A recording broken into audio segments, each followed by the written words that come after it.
you, Chithra. Good afternoon for you in London, and good evening for us in Asia. And thank you so much for coming on to this session. And I'm really looking forward for our conversation today. Yeah.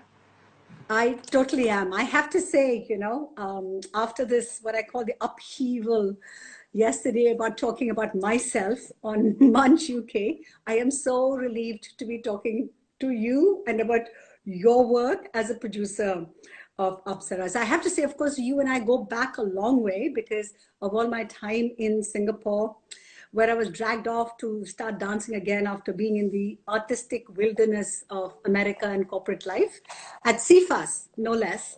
And then meeting Neela Mami and yourself and working with Malika Panikar in her previous avatar, I have to say. So it's wonderful. It was like a homecoming for me, and I I didn't have enough time, lost track to talk about that life. So here I am, glad the next day I can talk about Singapore. So I know we're going to be talking about your work, Anjaneyam in particular, but I'm just thinking, in these COVID times, everybody is, even the anchors are not coloring their hair. I mean, I've stopped. And everybody is letting everyone see their home, welcoming them into their hearts. So I want to ask you something very personal to start off. What did Ramaya Pillai say about your legs when you went to learn dance with him? Actually, nothing specifically about my legs, but what he did was he would choose adavus that will suit our physique. So I remember particularly in a Varnam that I looked at the senior disciples and I thought I will learn that next charanam before I come to class. And when I went to class, I started, he said, no, I said, illa appadithaan sir, and மத்தவங்க ஆடுனாங்க அது உனக்கு சரி வராது உன் பிரயோகனத்துக்கு வேற மாதிரி நான் சொல்லி கொடுக்குறேன். So at that point, actually, in fact, they customized. So then I realized that every student of Ramaya Plus was custom made. So even some repertoire, like being a male dancer, I had a problem, of course, doing Shinkara Varnam. So I died hard to learn Sadinchani, which he had taught for Kumari Kamala. But he said, no, I have to set it again for another dancer, and that was made for her, and that won't work on you. So, they were very particular. Yeah, I think that was the big difference, learning directly from a Nattamanar, learning solo, or even if you're in a group, they made sure that you do it this way, you do it this way. So there was a certain level of not thinking that this is my style, so you should do it this way. But that style accommodated a certain flexibility, which gives so much room. And that's why we have so many very individualistic dancers, in those days, all from the same teacher. Today we have gone more towards institutionalization. And I think primarily that's why you're able to do these big ensemble works. Correct. A similar training. Isn't that right? Correct. Because I think that is, now we have kind of normalized. So though Banis would like to talk about it, but today I think it's all amalgamated. There is a particular style that is being practiced now. Maybe 50 years later, we don't know what it's going to be. But right now, we can match and mix dancers from various disciplines and schools, institutions quite easily. There'll be some difference in Kritadridadom, but we can always fine-tune it and get them all to do the same. This is true. So let's come to this big production that we want to talk about. You did do it and offer it as a tribute to Neela Mami. Was she involved? I know she passed away recently, but since your production lines go so far back, in what way was she involved? She was involved in the early, the research part that I was doing, and I will discuss with her. This is the project.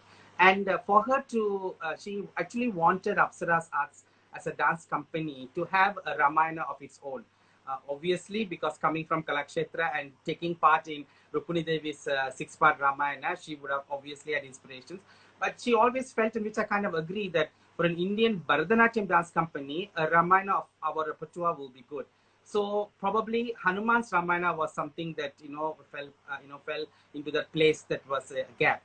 So she was quite involved. In fact, she was involved in the casting. So we have Stella casting from India that came, and it was her recommendation, and I still have handwritten notes from her to say who we should invite and who should be playing which part. So some of the casting, Mami was there. Obviously, I know she passed away in March, and we premiered it in later in the year in November. But I think so we thought we will give tribute to in her tribute. We premiered the show. We will look through, different aspects, because we had a quick chat and you had some hilarious stories, but you also had some wonderful insights into producing things which are collaborations. So I do want to talk to you about that as well. But first off, I want to ask, why Java? Why?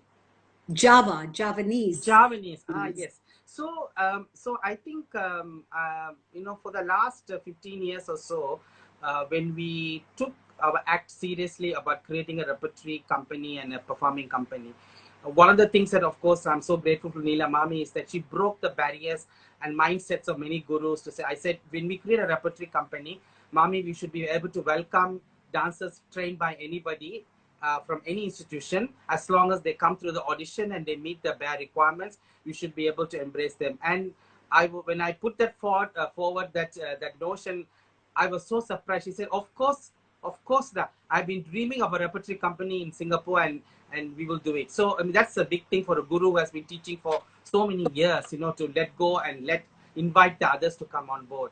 So, and that time, then one of the uniqueness that I thought that we were sitting on is that we are in Asia, we are in middle of, surrounded by Southeast Asia.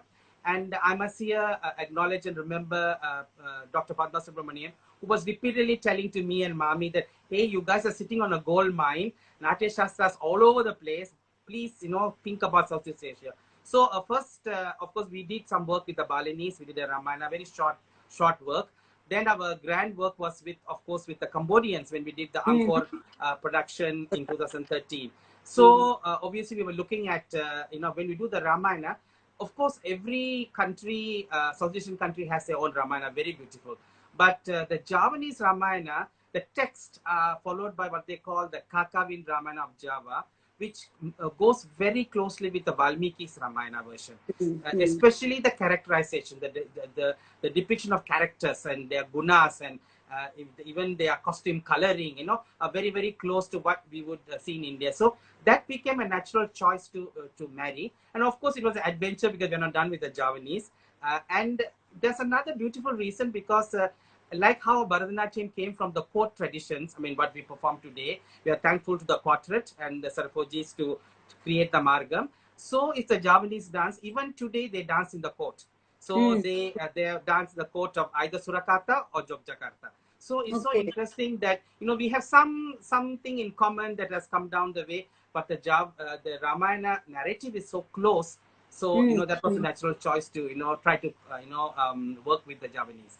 Right. Yeah, interesting. And I've liked the way you've talked further. You will talk further about various aspects of it. I'll come to you. But for people who haven't seen it yet, first off, you're going to be showing it, right? Yes. When can they see it? So actually, starting from the 24th of May to the 31st of May, daily from morning 11 a.m. Singapore time to midnight Singapore time, there'll be a screening of the entire full production on a Cystic online channel, collaboration with Esplanade. And so they picked 3 iconic productions of Singapore, and Anjaneyam is one of them that will be shown. And I think it's a great opportunity, though we want to. Congratulations. Yes, thank you. Though we want to, of course, go on tours. There was an imminent tour that we are discussing to take it to India. But having said that, showing it again one more time, it is a reward because of the number of work that has gone behind and the number of artists who have worked on this work. Yes, they come to all that. I just want to ask, you mentioned Esplanade. So they were like your co-funder, your co-producer. They've been your partner for quite some time. Yes, we have been working with Esplanade for more than 15 years now, and we have done a few Kala Utsavams with them.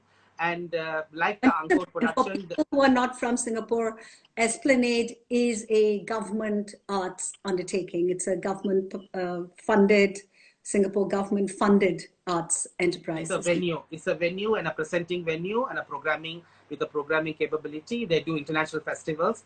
And Anjaneyam is a co-production. So Apsaras Arts and Esplanade come together, but they presented it on their festival, Kala Utsavam. So we have a close working relationship on that project with them. Yeah, great. I'm really looking forward to seeing it. And I guess after our discussion, it's going to give me and others who watch it, hopefully, a different view about what happened backstage, which we shall come to.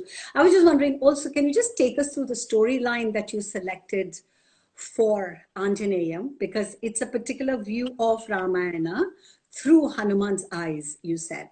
So can you just sort of take us through what's the storyline? If you're watching it, what would we have seen? Okay, the storyline is interesting because it is Hanuman's Ramayana from Hanuman's life, not Hanuman's perspective. Yeah, it's Hanuman's Ramayana, and so we start, of course, with a very interesting, anecdote that has come down orally through oral tradition, not found in any of the written Ramayana versions of India, where so it's an oral tradition from where? Sorry, originally from northern India, Northern India.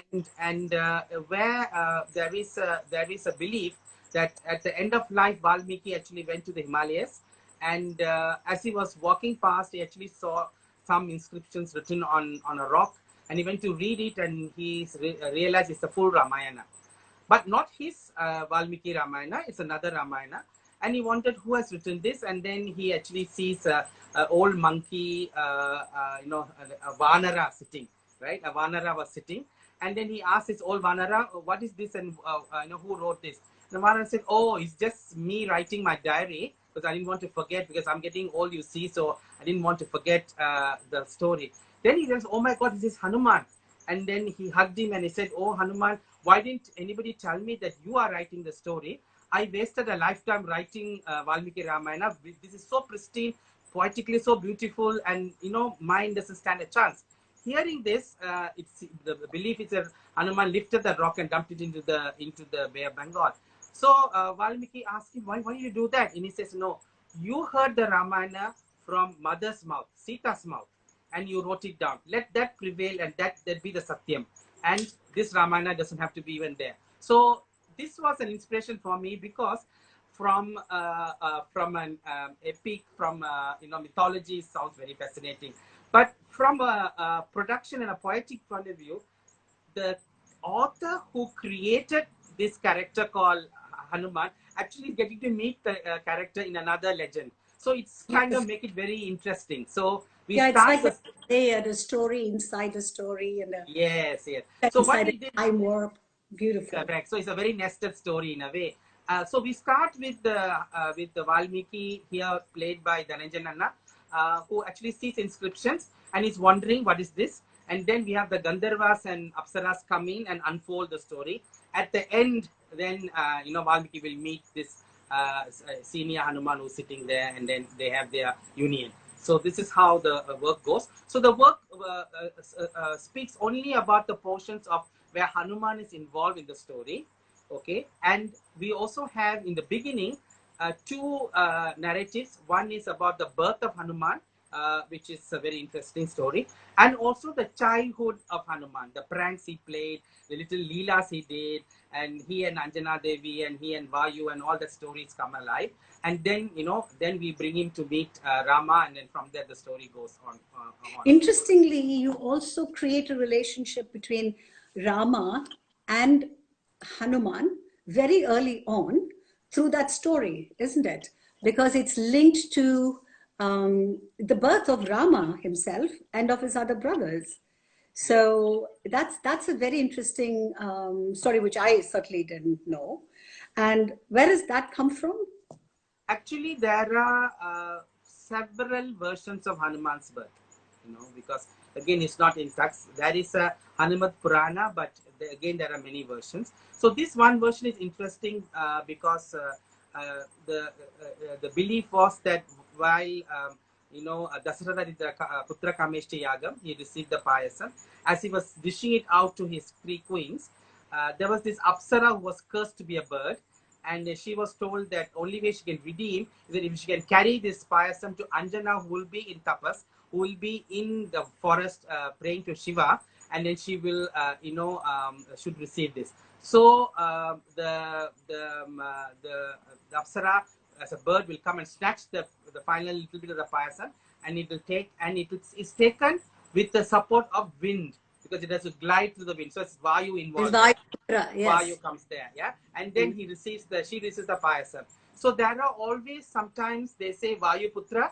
They also say Shiva Putra because Shiva's involved, because Anjana prayed to Shiva. So that's why all these stories, have some kind of direction. But I thought it was beautiful because in a way they have the same amsam. And later in the Ramayana, Hanuman, especially in Kamba Ramayana, Kambar says, when he meets Guhan, he'll say, with you we are 5 of us, 4 brothers. Now we have become Aivaranum. When he meets Hanuman, he said, Aruvaranum. Now we became 6. Okay. So it kind of links back. Why would Rama say you are one of us? Right? Beautiful. So These stories have got a wonderful way of making us realize how much we are all related. Yeah. But you have to select a particular couple of stories. But these are also complicated stories. This was a very complicated one. And you said you used subtitles. So did you have the story running up there, or for people to understand? No, actually, we only put subtitles for the lyrics that was used. So lyrics came from 3 sources. One, Valmiki Ramayana in Sanskrit, Kamba Ramayana in Tamil, and Tulsidas Ramayana in Hindi. So these 3 were used as the lyrics. So we didn't want to venture to write any lyrics. We thought we'd keep it all done. So when those were sung, the subtitles came on so that people can understand the translation of it. But the whole story has no narrator, there's no spoken word, there is no Vachika Abhinaya, it just flows through. So it was a challenge, you rightly said, to actually be able to do that. Of course, we have a house program. Our audiences normally read it in the foyer and they walk in, or they take it home and try to read it again. But we don't spoon feed the audience by saying, okay, now this. But they also saw in the subtitle screen, now we are moved on to Act 2, Act 3. And Rajkumar sir, the composer of the music, he created a theme line for a few seconds. Then the audience know, oh, change of scene, change of action. Yes, exactly. Yeah, because that was what I was wondering. These are complicated stories. How are they going to know the scene has shifted? But that was a very clever device with music, like a refrain that you used, you said. I also wanted to ask about the construction of it in terms of numbers. So you had said to me that you had 7 Apsaras and 6 Gandharvas. How many musicians, dancers? What was your whole size of your team that you pulled together? So let me tell the big number. So the people who were probably involved in the actual physical space, whether it's rehearsal or whether stage rehearsal and tech run and the show, is about 140 people, right? So that's the size of the people who are in and out, which includes the technical crew and artists and everybody. Then I'm sure there's another 30-40 people involved outside of that who were helping in the marketing, promotion, tailors who made the costumes, the craftsmen. So we are looking at about 200 people who have worked on this. If you count every pair of hands that went into it. But of casting, of course, we had the Gandharvas and Apsaras, so there was 13 of them. Then we had the 3 queens, Dasaratha, and then we had Vayu, we had Raghu, we have all those other characters. Then, of course, Rama and Lakshmana, Sita, Ravana. Hanuman, we had 4 stages of Hanuman, from the small child to the teenage Hanuman and then finally to the senior most Hanuman. And then, of course, then we had Anjana, Hanuman's mother, and then, of course, in the battle scene, we have Vanaras and Asuras. Yeah. You said Sita was also played by 2 actors, dancers. So the main Sita was played by Lavanya Anand in the Bharatanatyam style. And then for a one flashback scene, we had the Javanese Sita playing the role where she's, looking at the golden deer and asking Rama to, get the deer. So here we have the main Sita flashback and telling the story to Hanuman. And then that story unfolds on stage with another Sita enacting it. While she's talking, beautiful. Yes. So tell me, you talked about using the flashback as a device, and that it was rarely ever used, in particularly in Bharatanatyam, except of course in solo, they're always doing flashbacks and saying, oh, I met him, can he not please come back? So why was the flashback an interesting inspiration for you? I think in the Kakamin Ramayana, there is a mention about Sita recollecting back two episodes, which is the Golden Deer episode and the Jatayu Moksham episode. Uh, not to recollect them fondly. Of course, they are very terrorizing moments for her, but to tell Hanuman of despair, because when Hanuman sees her in all the Ramayana, she's ready to commit suicide, right? She's the end of life, she's plaiting her hair, and that's where Hanuman goes and distracts her. So she's in that mood, So it's so beautiful that the Kakamin Ramayana then she says Hanuman, see, the mighty Rama couldn't even overcome this Maya that was sent, the golden deer. We fell for it, right? And then Jatayu, very strong, mighty bird, friend of Dasaratha, fought like anybody, but couldn't save me. So I think I have no hope, because she sees him as a small little Vanara. So there's no hope. So for that, to establish that, the Ramayana. So I thought, oh, that's very beautiful, because it then gives the opportunity for Hanuman to say, hey, you know what, I can take you. And he does a Vishwarupa to prove that he's not a small Vanara, he's a huge, mighty Hanuman. So, that story had a meaning to flow through. And of course, we are telling the Ramayana, and if we miss the Golden Deer story, I thought, oh, so that's another way theatrically to bring it back. Bring it back in. Yeah. Very nice. It's always good to have something familiar if you're trying to do something unfamiliar with it, I think. I also want to now quickly ask you talked about the leads, right? And you had Dhananjayan sir and you had Balagopal sir.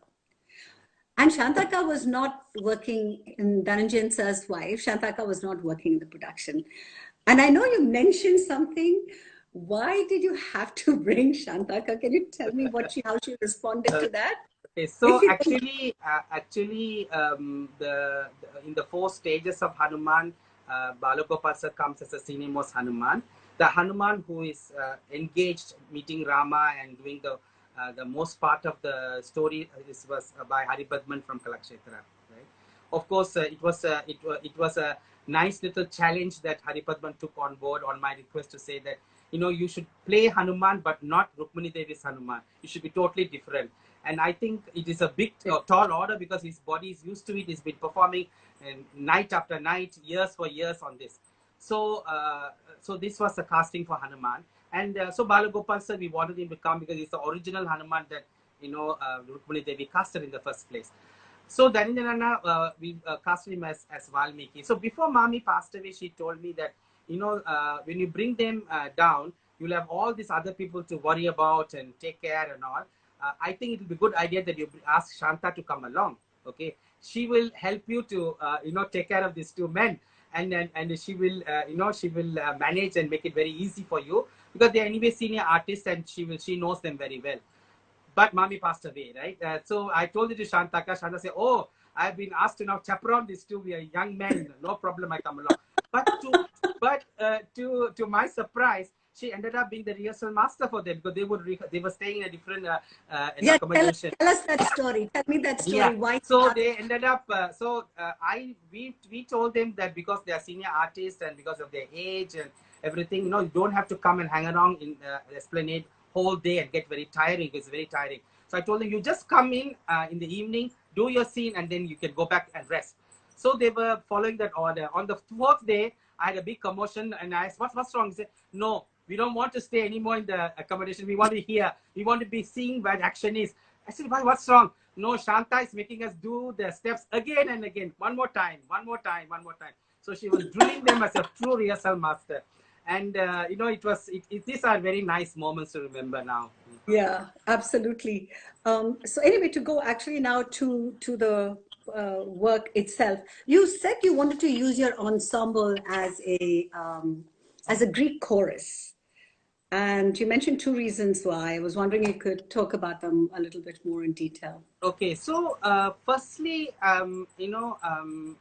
Apsara's Arts mission is to create ensemble work. We are predominantly a solo art form. We all know that. And we are now trying to make it into an ensemble work. Of course, there are many types of ensemble. Standing in V shape and doing a Tilana is also an ensemble. But doing a dance drama is another type of ensemble, which Rukmini Devi showed us. I was looking at work that will not diminish the work that we have been working slowly to create ensemble choreography, right? And if I make it a Natya Nadagam, then of course, that's not nothing new about it. But then the main characters will have to play a larger part, and they will have to be the true storytellers. And then you will have the ensemble coming in to do the Tilana at the end, or Mahapatabhishekam or something like that. So how do you get the ensemble to move forward? And luckily, I stumbled upon this practice of the Greek theater. Of course, they were chorus, but I like that they felt the emotions of the main characters. So they felt it, they led it, they kind of gave hints to the audience that what's going to be coming out, or try to clear doubts to say, oh, this is why we did this. So they were kind of storytellers, but without literally telling the story. This parallelism I found in no theater in Japan. So I thought, okay, maybe this is something that we can try out. And so what happens in our Anjaneyam, you have the Gandharvas and Apsaras who are the chorus or the ensemble that going through. From the beginning, they go through. So when Sita's sad, you see them sad. When when Rama meets Hanuman, you see them being happy and positive. And especially in one scene where Lakshmana is injured by Indrajit's arrows and he's unconscious.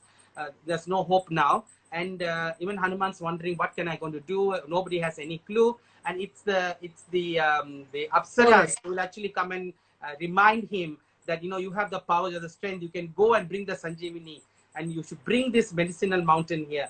And these were the words of Valmiki. I mean, he has written in such a way that somebody is advising Hanuman, not as if it happened this way. So, so in Kumbaramanam and one particular act of where we have the Hanuman entering Lanka and he's seeing the beauty of Lanka. And as he watches the beauty of Lanka, we have Hanuman watching it from high perch. He's flown in and he's watching. And the Apsaras and Gandharvas are describing what he's seeing. So the audience can look at them and understand. And then at one point he says, oh, this is a very beautiful place. I mean, he praises Lanka so beautifully, and he says, it's such a wonderful place, golden domes and, what have you, luxury. And he even says that when he peeped into some of the houses, he saw the Indraloka women were actually massaging the Rakshasi women and cooking for them and maid servants for them. So he says, that's pristine. But then he says, now I've searched everywhere, I can't find Sita, but I'm going to enter this garden now, and this is my last stop. And if I don't find her, I will destroy this beautiful place. And then Kambar writes, so saying Hanuman, there he leaped into that world. So it was beautiful for the ensemble to then, narrate that and lead the audience into what to expect. So I think I must say that we were fortunate to find lyrics of Kambar and Valmiki written in such a way that we can adapt it to the theatre. I just have to say, when modern Indian theatre really came back into force, which is people started really writing, looking back to Indian traditions, even the people we talk about right now with Utpal Dutt and Girish Karnad and so on and so forth, they all had to go back to their own, to our own traditions, which is where they found multiple voices saying the same thing. All our Puranas are the same story, but see from how many different angles you can look at it. And I think they're a great source for this multiple layered storytelling and multiple viewpoints and voices. No, I think that's a really exciting thing for you to do. You also said you use the Natya Shastra, and can you say why you would go back to the Natya Shastra or how you used it? See, the Natya Shastra, it's a vast ocean of information. And for me, working on an ensemble work, dance theatre, it makes a lot of sense because it's a treatise on theatre. More than a solo Margam can benefit from, right? Totally. And when we start to marry these two different dance forms, art forms come together, what Natya Shastra helped us was halfway through the work, 3/4 through the work, we go back and refer. You actually try to get affirmations that, okay, you're going on the right direction.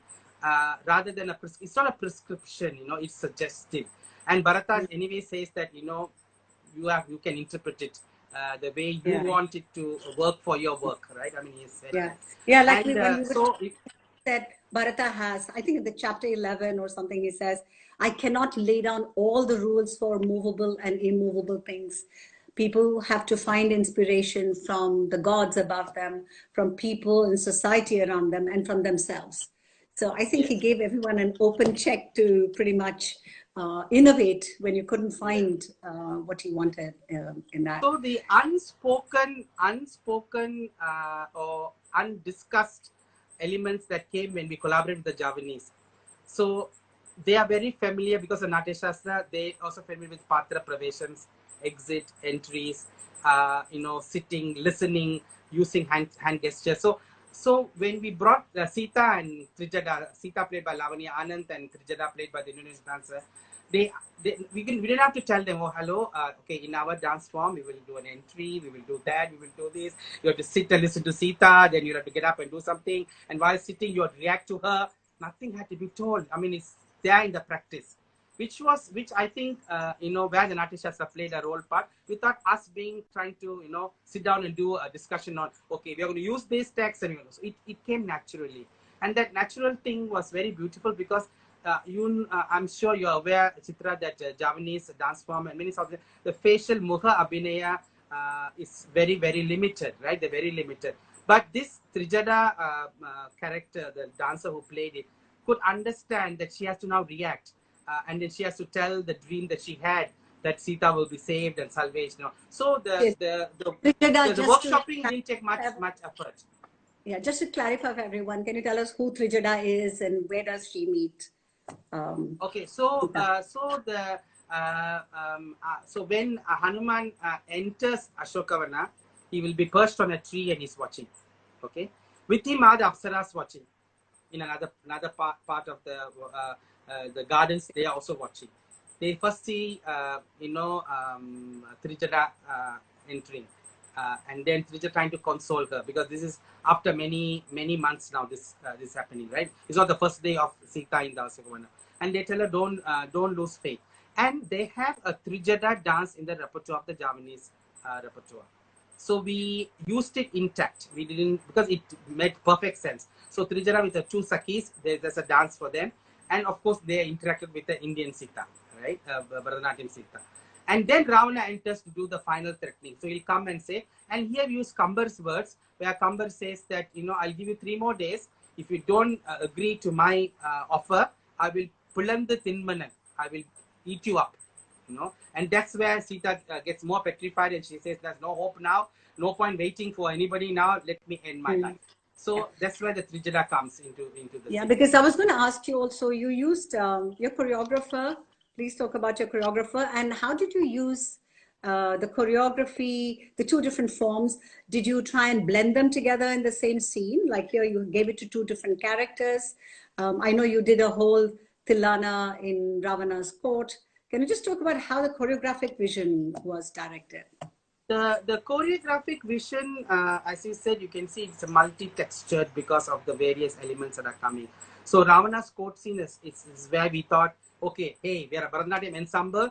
Let's get the nritta out. Let's show some punchline jatis, show the Aramandis, Mulumandis, and show the works. The circular numbers all come out, right? So it was a pure dance, but it kind of blended with Kambar's description of Ravana's court. Where he's playing the veena. So we had the Javanese Ravana who playing the veena now. And yeah, and again, the artist is also wonderful. He was in rehearsal and he was watching the orchestra pit in front of him. And Bhavani Prasad from India was playing the real veena for the show. He watched him, and then he was on the stage when the show unfolded. I was shocked. How does this Javanese guy know which fret to keep? And I realized that he's mimicking the actual veena that he's seeing in front. Brilliant. So Yes. when it comes to the Javanese blending part, it was quite fascinating. We were a bit anxious also, but somehow the gamelan music and beautiful work that Rajkumar sir did to blend it with the Carnatic ragas, it didn't sound forced on. I mean, the 2 art forms didn't do forced on. They can do their gestures. They also have hastamudras, not ours. But the fact that the body language of how Trijada will present herself, the Sthayi Bhava of Trijada and Sita was something that they also are used to. So when that came on board, that was a glue. So that glued the 2 art forms together. But Now we didn't do like the famous Singapore word rojak. We didn't do the rojak by mixing all and sambar. There was no sambar. So the Vattakalambu said Vattakalambu, the Nasilama said Nasilama, but it came together beautifully. That's excellent. I also want to talk about your creative team now. You assembled a big creative team. You had a music director, a sound designer, you had the choreography, you provided the artistic vision, and you had, what did you have? You had the visual design, a huge team. Now, I'm particularly interested because you also had a dramaturg. Now, I want to really hear what your experience was, or how did you use it, or did you always use a dramaturg? No, actually, probably now we may always use it, but in Anjaneyam, it was our first encounter to have a dramaturg in the team. And to be honest, I didn't have a clue what a dramaturg would do other than reading material, text about it, but didn't have a layer of experience. So I told dramaturg who very kindly, our Lim Haunian from Melbourne, who came down to be a dramaturg. He knows enough about Indian dance. He's very familiar with Javanese and Southeast Asian dance, and he's also very familiar with the Ramayana. So that worked. And the beautiful part is that on our second conversation, I found out that for his PhD thesis, he actually studied the Natya Shastra. So there, I couldn't wish for more, right? So somebody familiar but not too familiar, so that there won't be two parallel thoughts going. So we started working on, and as it unfolded, what I realized was the dramaturg's role was not to tell you prescriptions of do this, do that, do this. He, after every session, there will be a one-on-one. He will not engage the other cast or other ensemble or other people. He will only talk to the artistic director, and that was a practice that they do. And he will pose a lot of questions. Why this? Why that? Why this? Why that? And you may not have all the answers when he's asking you, but then you go back and reflect. And this is very good for you because it started for us to first have affirmations. Oh, okay, we got the answers for it. Oh, we don't have the answer for it. So what is the answer for it, right? And he told me at the beginning, when I ask all these questions, you can also tell me, you know what? This is my show. This is how I will do it. I don't have an answer, but I'll do it. This is also okay, he said.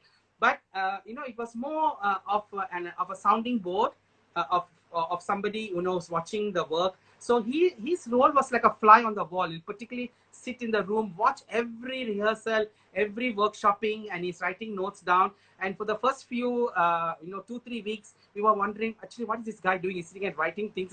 Not even telling us anything, because we thought, oh, it's like a conductor.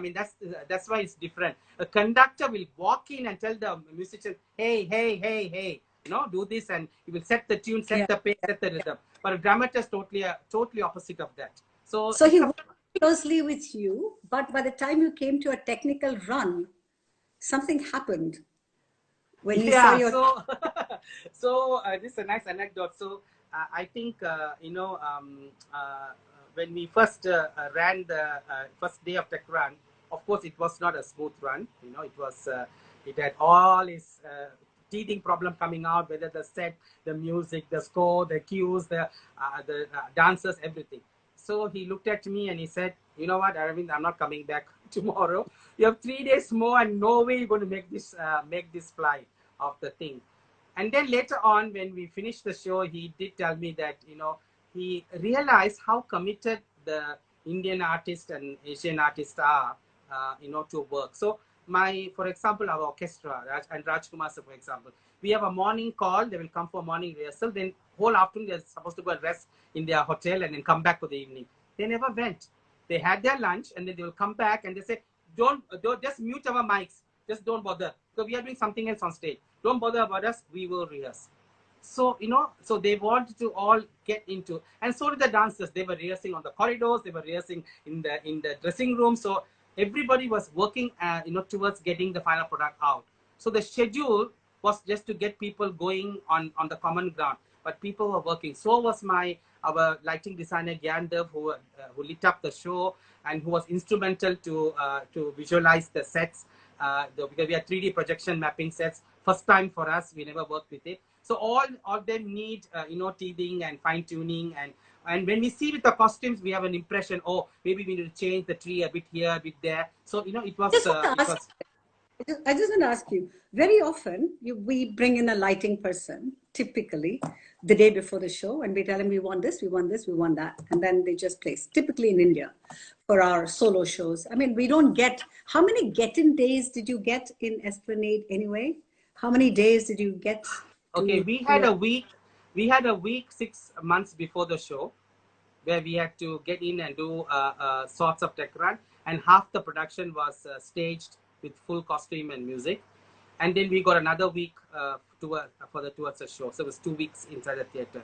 But Gyan Dev spent, I think, almost. So when did you? What I'm very interested in is because you said something about lighting, that he started working with you from day one, practically.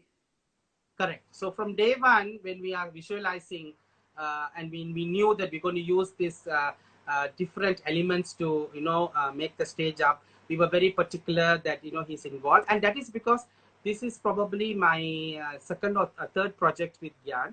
So from the previous experience, I knew that early in the day that it will be beneficial for our choreography, our visualization, because in Anjaneyam, when you get to see later Chithra, you will see that it's multi-level. So the stage is multi-leveled. So how do we light up the characters? Yeah, how do we light them up? And and then when you have a projected 3D projection mapping set, it will be a challenge for the lighting to come in, because we can't make it a disco show, right? So there's a lot of challenges. So the choreography has to work that way, but the choreography cannot rip the narrative apart. So it's a lot of coming together. So I think it worked a lot. And you did mention about of course, Rajkumar sir did the music. The other aspect was Sai Shravan. So he, has been working with us for a long time.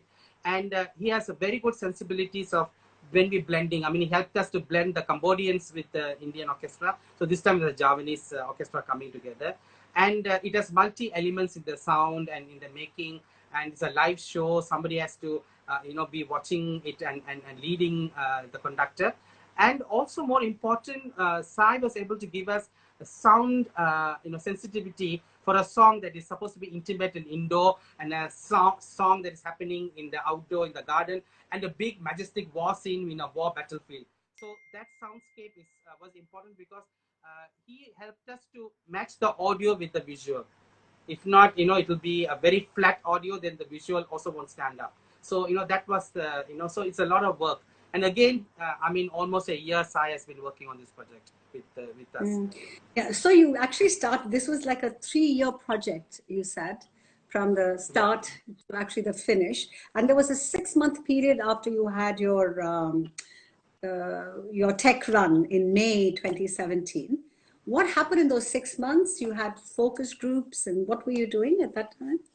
So when we did the first dress rehearsal in May of 2017, which is about 6 months before we actually went, premiered the show, we invited about 50 members of the audience, cross-section. There were theatre makers, there were writers, there were, rasikas, there were dancers, dance choreographers, musicians. And then after that, what we did was we actually started to meet them separately and get input and feedback, and many of the times affirmations that we are doing the right thing. Sometimes they have some nice suggestions to give us. So it was useful. And this practice I've started actually from for the last 6-7 years now, Chithra.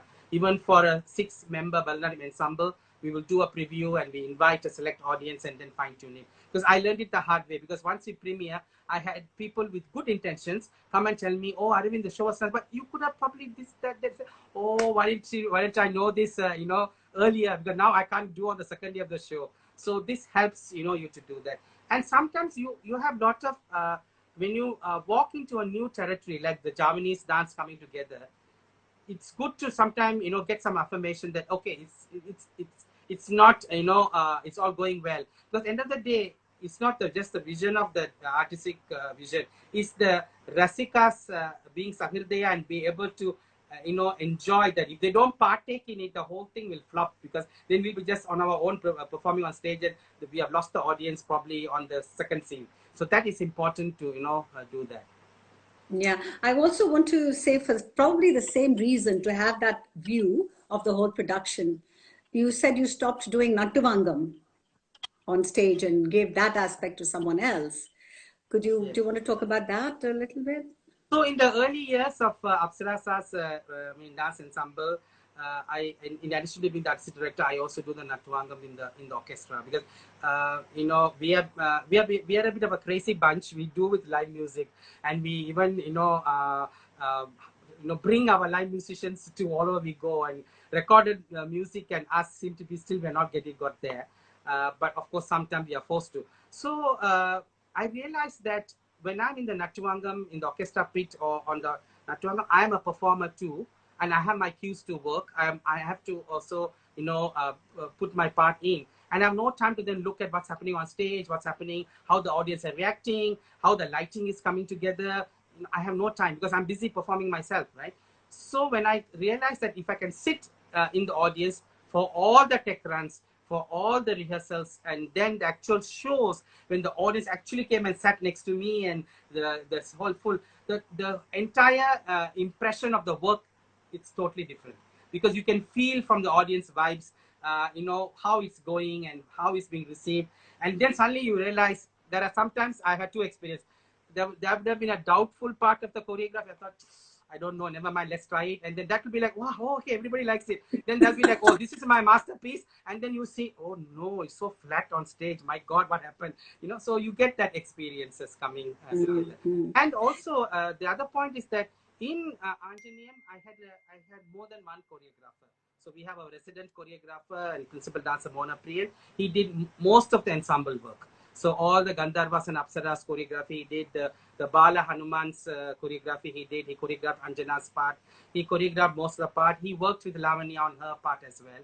Then Hari Padman, of course, choreographed his portions, and Dhananjay and Balagopal worked on their portions. We invited guest choreographer Jayanti Subramaniam. She helped us with two scenes, the palace scene and the Ravana's court scene. So when you have multiple choreographers, if I also be a Nattobangam in there, then who's going to see that it's all holding together? So working with this team, I think it helped a lot, to be there and watching. But of course, the only part I got to learn is that when the actual show day comes and the curtains go up, I have nothing I can back. I can't hold back anything, because in the Bharatanatyam world as a Nattobangis, we do have a fake feeling that we can control the Mridangis, control this, control that, do tick tick tick, get the dancer out fast. But in this, you sit there and watch like the audience and let it unfold.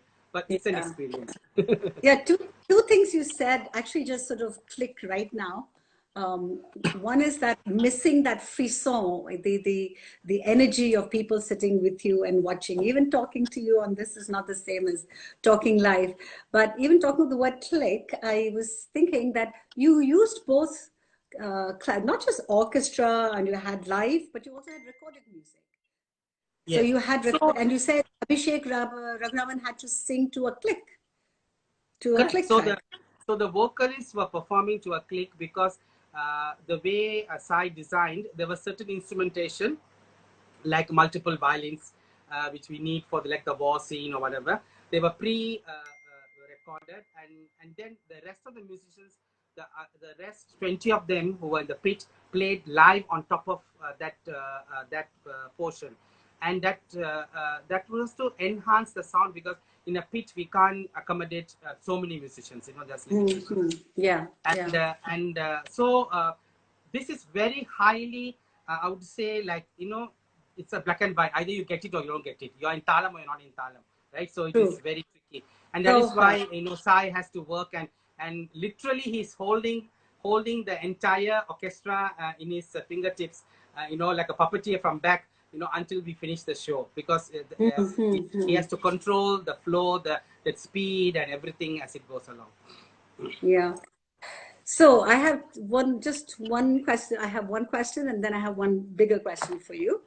How did you keep, explain to me, Dhananjay sir comes in at the end.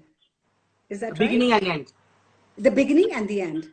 And so does Balagopal sir. He comes somewhere in the middle, or? No, he comes right at the end. Right at the end. He comes right at the end, right? Now, in Royal Ballet, when they use these big ensemble casts, when we used to rehearse there, when I was doing some work there with Maven, for example, we'd find all these dancers wandering around in costume on the terrace, smoking away. And other dancers here have told me from ballet and ensemble groups that this is how they spend their time, because they're wanted for 2 minutes in this scene, for 2 minutes in that other scene. How did you keep Dharanjay Anna and Valgopal sir engaged for this entire length of time? How do they keep themselves engaged? I mean, I know that's why they wanted to come to the rehearsal, but what else did they do? It's very interesting that you know, Dhananjay Anna and Balagopal, so they have two very different traits. And in fact, you know, when Balagopal sir passed away, when they had a memorial at Kalakshetra, Ambi teacher was telling anecdotes about how he would behave at backstage, right? So she said that he's the most well-behaved cast. He will not argue on, I want that bracelet and I want that salve. Whatever the wardrobe gives him, he will wear it, right?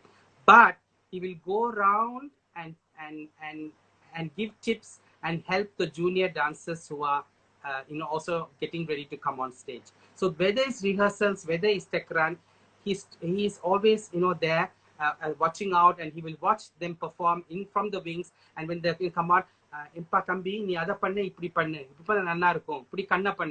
know, so I have seen him in Angkor also. He was one of our cast. So he is that set. Whereas Dhananjay Nana is somebody who's totally immersed. So he's almost in meditative state. He's almost like full focus. He's not easily distracted. He's dressed up for his part. He's ready, waiting. And moment that part comes in, he's on board. There's no warm-up time because he's already in character. After the rehearsal, then he will tell the whatever suggestions and tips he has. So there are two different traits, how they keep themselves engaged. So it was a big learning lesson for our young dancers to see the seniors, how they, you know, act. As rightly said, it's a 2-hour, 20-minute show, and they are on stage for 7 minutes. You know? Beautiful. So it's a lot to learn from them. Oh, that is amazing. So I think we will have to do one more question and close. I think we are going to be. No, I think we want. Okay, if you want to open up, I just got one last question and that's it. Yeah. If you did anything with it now, if looking back, was there anything you would have done differently? Either in the process, or we didn't talk about the costume. Quickly, you want to talk about the costume? So the costume was all designed by our costume was all designed by Mona Prem Kavaraja, our resident you know, choreographer. And he is very good with visualizing, you know, the costume. Here it was a challenge because we were blending the Indonesian and Javanese particular and the Indian to come together. So as you can see, the Hanumans headgear was inspired by Javanese Ramayana, where the tail of the Hanuman is actually on the headgear, not on his waist, which I understood from Neela Mami that when Rukmini Devi went to Java, she saw it, and the Rukmini Devi's Ramayana, you see the Hanumans having the tail on the crown but not on their waist. So there were varieties of costumes to do. There were characters to do. There were Apsaras, Gandharvas. There were trees that were dancing when Rama was looking for Sita. So we had trees that were moving. Very contemporary Bharatanatyam there. So trees had to be dressed. We had a sea monster who would try to stop Hanuman from crossing the ocean. So there were, you know, then there were the Vanara Sena, the Rakshasas. There were a variety of costumes to do. So a lot of time was spent on costuming. But again, the important thing is that because it was done by somebody who's involved in the choreography and who's a dancer, they were structured beautifully so that they are not obstructive for the movements, you know, they could do. So, for example, the Ravana courts dancers, I said, were doing their circular doubles and everything. The costume had to make sure that it doesn't, you know, come in the way and be comfortable, light enough, but look grand enough. You know, so all that was looked into. Yeah, yeah. I know we've got just a little bit of time, but left for the questions from our listeners. But there were two things which you had mentioned, which I probably didn't have a chance to talk about. But in any event, was there anything that you would have done differently if you look back now? Probably, I think, you know, any work is never done. You know, we can never say that, right? So there are obviously places where you can tighten up the flow, right? And maybe there are some places where you could have given a little more time for that moment to be performed by a character. maybe it's too short, short-lived.